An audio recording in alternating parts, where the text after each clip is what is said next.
जय हिंद दोस्तों, बहुत बहुत स्वागत है आपका विक्ट्री ऑफ IS-20 में। आज का दोस्तों जो ये टॉपिक है अंग्रेजों से पूर्व का बंगाल, ये हमारे इतिहास से यानी कि मॉडर्न हिस्ट्री से रिलेटेड है और बहुत ही ज्यादा एग्जाम में पूछा जाता है।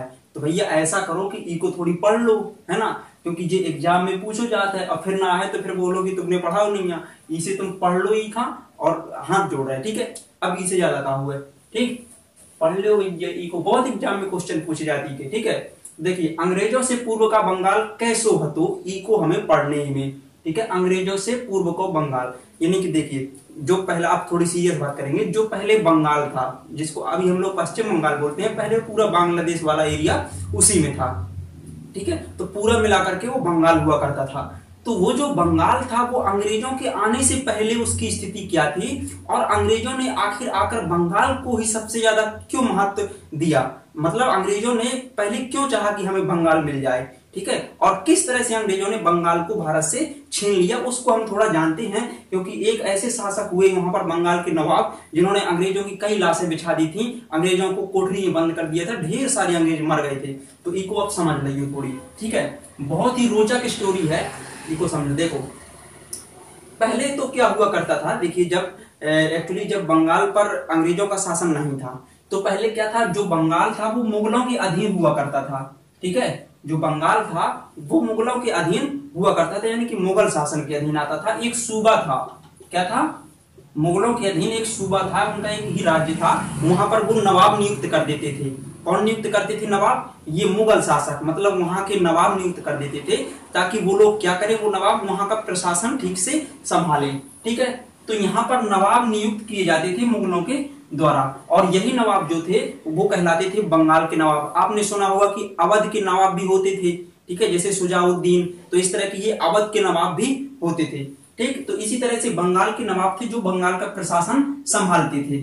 देखिए, अब इसको थोड़ा पहले इसको समझ लीजिए कि आखिर अंग्रेजों के लिए इतना महत्व का क्यों था यह स्थान, यानी कि पश्चिम बंगाल, ठीक है। तो इसलिए था महत्व का स्थान, इसलिए इंपॉर्टेंट था, अंग्रेजों ने इसलिए इस पर ज्यादा ध्यान दिया क्योंकि यहाँ पर देखिए बहुत ही ज्यादा उपजाऊ जमीन थी, यानी कि बहुत ही ज्यादा कृषि होती थी, और कृषि के होने से अंग्रेजों को कच्चा माल मिलता था जिसको वो यूरोप में भेजते थे और वहां से फिर तैयार माल लाकर के भारत के बाजारों में सेल किया जाता था और अदर कंट्री में भी सेल करते थे, ठीक। तो देखिए, चावल की उत्पादकता वहां पर सबसे ज्यादा होती थी, और नील का पौधा जो है, नील की खेती भी यहाँ पर बहुत ज्यादा होती थी जिससे नील बनाई जाती थी, ठीक है। तो नील की मांग दोस्तों यूरोप में बहुत ज्यादा थी, यानी कि यूरोप के जो बाजार थे वहां पर वही नील जो कपड़ों पर लगाई जाती है, ठीक है। तो उसकी मांग यूरोप में बहुत ज्यादा थी, वहां पर बढ़ गई थी, ठीक है, क्योंकि यूरोप में औद्योगिक क्रांति हो रही थी, तो नए नए जो कपड़े बनाए जा रहे थे तो उनको रंगने के लिए नील की आवश्यकता थी। तो नील की खेती भी यहाँ पर बहुत ही ज्यादा होती थी। तो अंग्रेज चाहते थे कि हमारा जो ये पूरा बंगाल का एरिया है वो हमें मिल जाए, तो हम क्या करेंगे, यहाँ का जो कच्चा माल है उसको हम सीधे भेज देंगे बिना टैक्स के, ठीक है।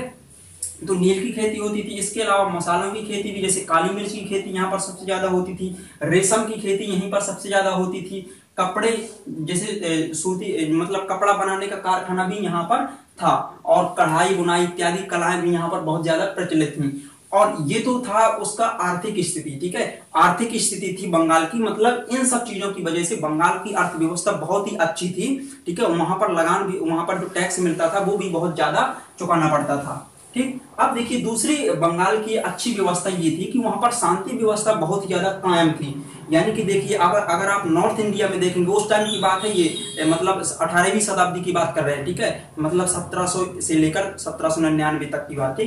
तो यहाँ पर देखिए, बंगाल में इस टाइम पर शांति व्यवस्था बहुत ही ज्यादा अच्छी थी, यानी कि यदि आप शायद दक्षिण भारत में देखेंगे तो वहां पर आपको पता है कि जिस तरह से मराठा आंदोलन चल रहा था और मराठाओं की लड़ाई चल रही थी, तो वहां पर एक प्रकार की अशांति बनी हुई थी, ठीक। और इसके अलावा अगर उत्तर भारत में देखेंगे तो नादिर शाह का हमला हुआ था, ठीक है। तो ये जो जहांदार शाह का हमला हुआ था, तो इन हमलों की वजह से उत्तर भारत और साउथ इंडिया ये दोनों मतलब अशांत क्षेत्र बन गए थे, लेकिन जो पश्चिम बंगाल था वो बिल्कुल शांत एरिया था उस टाइम तक। तो देखिए, आप कोई भी देश हो, आप लोग यहां से समझ लीजिए, कोई भी देश हो, यदि वहां पर शांति व्यवस्था अच्छी कायम होगी तो वो देश ज्यादा डेवलप होगा अदर कंट्री की अपेक्षा, है ना। तो इसीलिए पश्चिम बंगाल ज्यादा डेवलप था क्योंकि यहाँ पर शांति व्यवस्था स्थापित थी। तो अंग्रेज चाहते थे कि हम लोग क्या करें, पश्चिम बंगाल को अपने राज्य में मिला लें, यानी कि पश्चिम बंगाल को भी हड़प लें किसी न किसी तरह से। तो क्या होगा कि यहाँ की जो खेती होती है, यहाँ की जो अर्थव्यवस्था है, उस पर हमारा एकाधिकार हो जाएगा और फिर हम लोग कुछ भी कर सकते हैं। ठीक, तो इसलिए जो अंग्रेज थे वो पश्चिम बंगाल पर कब्जा करना चाहते थे। ठीक है, और दूसरा कारण ये था पश्चिम बंगाल में उनकी जो चाह बढ़ गई थी अंग्रेजों की। दूसरा अगला कारण ये था कि जो पश्चिम बंगाल था वो एक प्रमुख बंदरगाह के रूप में भी उसका विकास हुआ था, तो वहां से अदर कंट्री में भी वहां एक जो माल था उसको निवेश किया जा सकता था। ठीक है, तो आयात निर्यात में भी उनको सुविधा हो जाती। तो इसलिए वो कुल मिलाकर के अंग्रेज चाहते थे कि जो पश्चिम बंगाल है वो हमको मिल जाए। ठीक है, तो अगर इस तरह का कुछ लिखने के लिए आ जाए तो आप लोग ये सारे रीजन लिख सकते हैं कि आखिर अंग्रेजों की जो चाह थी वो पश्चिम बंगाल को लेकर या बंगाल को लेकर क्यों बढ़ गई थी, तो उसकी रीजन आपको समझ में आए। अब आगे देखिए इन नवाबों का क्या होता है, जो नवाब बन रहे थे अपने आप में। ठीक, तो नवाबों को कैसे अंग्रेजों ने सुलटाया इसको भी समझ लीजिए। देखिए मुर्शिद कुली खां था, इसको बिल्कुल हम हिस्ट्री बता रहे हैं पहले की। ठीक है, उसके बाद देखिए प्लासी का युद्ध जो हुआ था, बक्सर का युद्ध, उसको भी हम लोग बाद में बताएंगे। बक्सर का युद्ध, प्लासी का युद्ध जो पढ़ते हैं उसके पहले की हिस्ट्री जान लीजिए, तो बक्सर और प्लासी का युद्ध आपको समझने में बिल्कुल देर नहीं लगेगी। ठीक, और ये टॉपिक बहुत ही ज्यादा इंपॉर्टेंट है। देखिए मुर्शिद कुली खां जो था वो एक्चुअली 1700 से लेकर 1727 तक बंगाल का नवाब था। कौन था? बंगाल का नवाब। तो बंगाल का जो पहला नवाब था वो कौन था? मुर्शिद कुली खां, 1700 से लेकर 1727 तक। अब स्टोरी यहां से शुरू होती है, इसको समझिए। ठीक, अब 1727 में मुर्शिद कुली खां की मृत्यु हो गई। तो अब इसके बाद देखिए जो मुर्शिद कुली खां का दामाद था सुजाउद्दीन, ठीक है, सुजाउद्दौला। ठीक, तो सुजाउद्दौला इसके बाद 1727 से 1740 तक बंगाल का नवाब बना रहा। इनके समय पर कुछ ज्यादा उल्लेखनीय काम नहीं हुआ, मतलब ये लगातार रहे और ठीक ठाक तरह से शासन व्यवस्था चलाते रहे। इनके समय में अंग्रेजों ने कोई दखल नहीं दिया पश्चिम बंगाल में। ठीक है, यानी कि 1740 तक कोई अभी अंग्रेजों ने दखल नहीं दिया।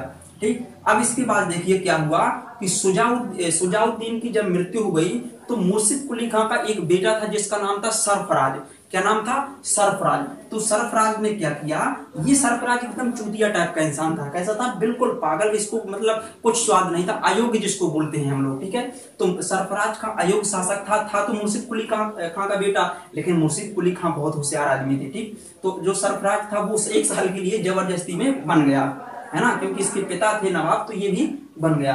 तो अब देखिए सरफराज खान जो एकदम चूतिया था, तो इसको अली वर्दी खान ने 1 ही साल बाद हटा दिया। ठीक है, देखिए मुर्शिद कुली खां ये नाम अलग है, यहाँ पर अली वर्दी खान है। तो अली वर्दी खान ने सरफराज खान को बोला है चल हट जा तू एक तरफ।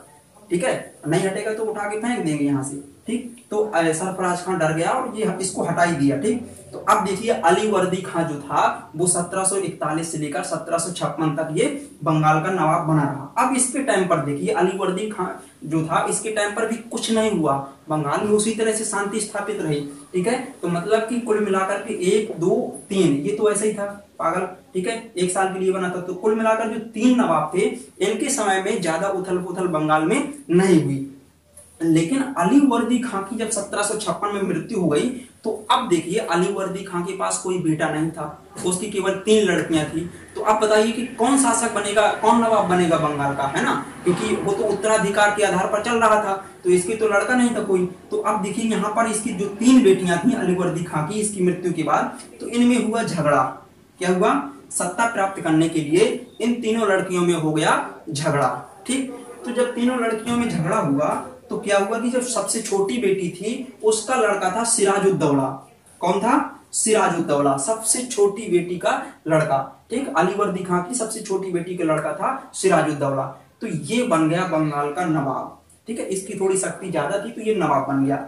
अब ये नवाब बना तो अब देखिए जो 2 लड़कियां थी इसकी अली वर्दी खां की, तो वो तो इसके अगेंस्ट में चली गई, और इसके अलावा और जो लोग थे इनके प्रशासन में शामिल रहते थे वो भी इसके अगेंस्ट में चले गए, मतलब कि इसका विरोध करने लगे। अरे यार ये कैसे बन गया, ये तो अभी अभी इसकी बेटी का लड़का, हम लोग वर्षों से इनकी सेवा कर रहे हैं अली वर्दी खां साहब की, लेकिन हमें नहीं कुछ मौका मिला, और ये इसकी बेटी का लड़का ये बन गया। तो अब इसके बाद क्या हुआ, देखिए सिराजुद्दौला शासक बन गया, लेकिन ढेर सारे इसके विरोधी हो गए। जैसे कि इसी की अली वर्दी खां की जो बड़ी बेटी थी उसका नाम था घसीटी बेगम।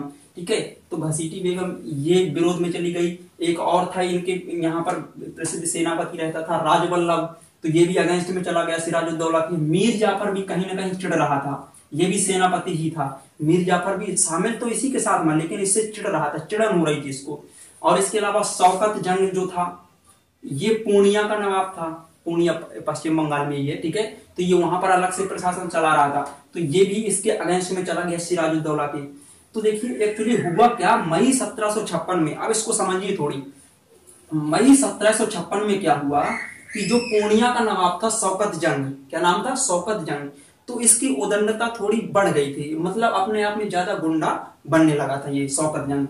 अब ये गुंडा बनने लगा था, तो हुआ क्या कि सिराजुद्दौला ने बोला कि रुक जा बेटा, आप हम आ रहे हैं, तुमको बताएंगे, ठीक है। तो सिराजुद्दौला ने सोचा कि अब इसको पहले साइलेंट कर दे शौकत जंग को। तो मई 1756 में सिराजुद्दौला चल पड़े पूर्णिया की ओर, ठीक है, पूर्णिया की तरफ चल पड़े। अब यहाँ पर राजमहल की पहाड़ियां हैं पश्चिम बंगाल में, उसको पार करके उसको पूर्णिया जाना था और शौकत जंग को 2 थप्पड़ लगानी थी, ठीक है।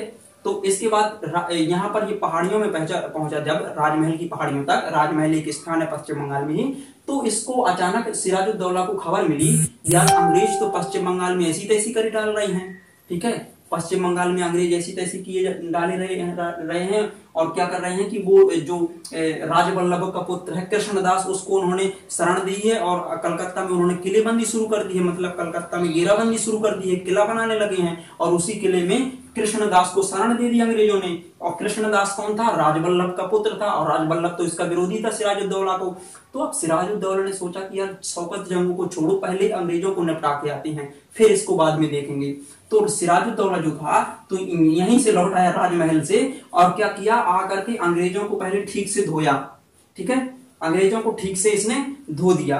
अब अंग्रेजों को इसने इतना ना धोया कि अंग्रेजों को मतलब ये मान लीजिए कि भगा दिया वहां से, ठीक। अंग्रेजों पर जब इन्होंने कब्जा किया तो इसके बाद अब इसने सोचा कि अब अंग्रेज थोड़ा साइलेंट हो चुके हैं, अब इसने क्या किया, पुनः जाकर के शौकत जंग को मार डाला, शौकत जंग को सीधे जाकर के 2 थप्पड़ दिए, वो मर गया अपने मन से, ठीक है। तो शौकत जंग मर गया, मतलब मनिहारी के युद्ध में शौकत जंग की मृत्यु हो गई थी 1756 में।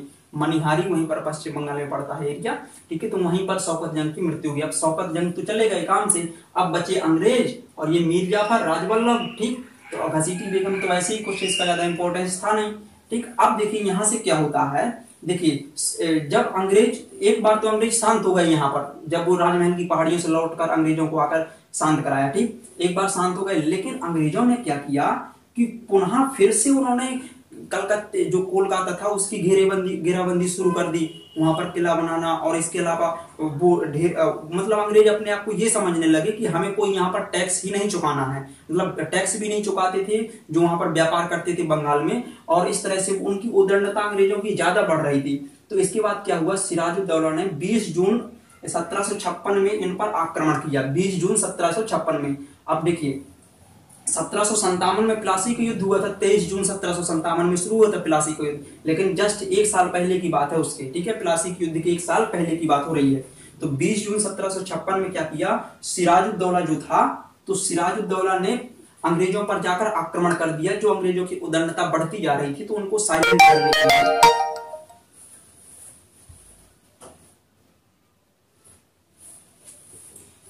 तो उनको साइलेंट करने के लिए ये क्या, सिराजुद्दौला जो थे वो गए अंग्रेजों के पास लड़ाई करने, ठीक है।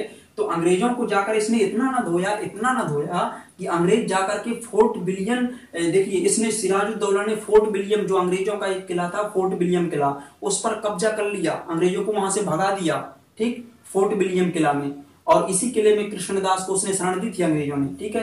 तो अंग्रेजों के जो फोर्ट विलियम किला था इस पर कब्जा कर लिया सिराजुद्दौला ने, और अंग्रेजों को वहां से भाग करके हुगली नदी के किनारे पर पश्चिम बंगाल में एक द्वीप है जिसका नाम है फुल्टा द्वीप, क्या नाम है, फुल्टा द्वीप। फुल्टा द्वीप में बेचारों को रहने पड़ा, मतलब बीच समुद्र में एक, मतलब एक नदी के बीच में द्वीप है फुल्टा द्वीप जिसको बोलते हैं, वहां पर जाकर के शरण लेनी पड़ी अंग्रेजों को। और ढेर सारे अंग्रेजों को तो सिराजुद्दौला ने फोर्ट विलियम किला में बंद कर दिया था, ढेर सारे अंग्रेजों की लाशें बिछा दी थी, ठीक है, सिराजुद्दौला ने, और फोर्ट विलियम किला में बंद कर दिया था कालकोठरी में। और क्या किया कि ढेर सारे अंग्रेज बंद होकर वहां पर गर्मी की वजह से मर गए थे, ठीक। तो सिराजुद्दौला देखिए कितना पावरफुल व्यक्ति था कि इन सारी चीजों से निपट करके अंग्रेजों को एक बार उसने कैद में कर लिया।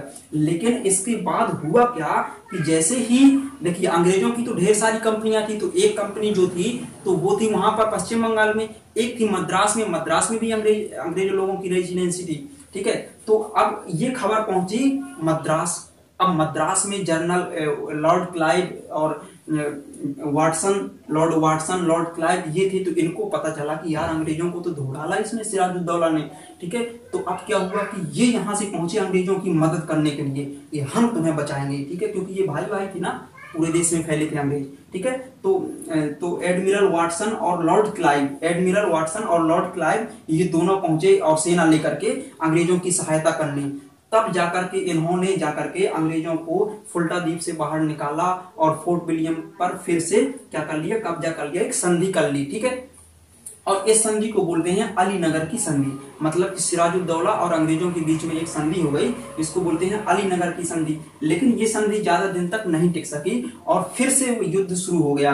12 जून को फिर से ये युद्ध हुआ। अब देखिए 1756 में बात आ गई यहाँ पर, ठीक है, 12 जून 1757 में, ठीक है, 12 जून 1757 में फिर से जो अंग्रेज थे उन्होंने क्या किया कि फिर से युद्ध जारी कर दिया। अब देखिए सिराजुद्दौला काफी ज्यादा थक चुका था, ठीक है। तो अंततः हुआ क्या कि सिराजुद्दौला ने सोचा कि हम लोग फिर से युद्ध करेंगे, मतलब ये हार मानने वाला बंदा नहीं था, ठीक है। तो फिर से युद्ध हुआ। अब ये युद्ध शुरू हुआ 23 जून से, ठीक है, 23 जून से शुरू हुआ और फिर उसकी इसी को बोलते हैं 23 जून 1757 का प्लासी का युद्ध। तो अब ये प्लासी का युद्ध होने लगा। अब देखिए प्लासी युद्ध तक ही हमने बताया है, अब इसके पीछे की हिस्ट्री समझ में आई। अब हम जब अगला वीडियो लेकर आएंगे तो उसमें यहाँ से शुरू करेंगे कि 23 जून 1757 को जो प्लासी का युद्ध शुरू हुआ था। तो अब आपको समझ में आ चुका होगा कि आखिर ये प्लासी का युद्ध जो हुआ वो शुरू क्यों हुआ था, और इसी से जुड़ा था प्लासी के युद्ध के बाद से वो बक्सर का युद्ध 1764 वाला, जो कि बिहार के बक्सर में हुआ था, ठीक है। तो अब प्लासी के युद्ध की पूरा ये बैकग्राउंड आपको समझ में आया कि नहीं आया, ठीक है, आया ही होगा, आ गया हुआ है, ठीक है। तो अब देखेंगे हम लोग जो नेक्स्ट वीडियो आएगा उसमें देखेंगे कि प्लासी का युद्ध किस तरह से शुरू हुआ। तो ठीक है, अब प्लासी का युद्ध किसके किसके बीच में होगा, अब तो बिल्कुल क्लियर है कि जो लॉर्ड क्लाइव आए थे मदद करने के लिए अंग्रेजों की, तो लॉर्ड क्लाइव के बीच में होगा और सिराजुद्दौला के बीच में होगा।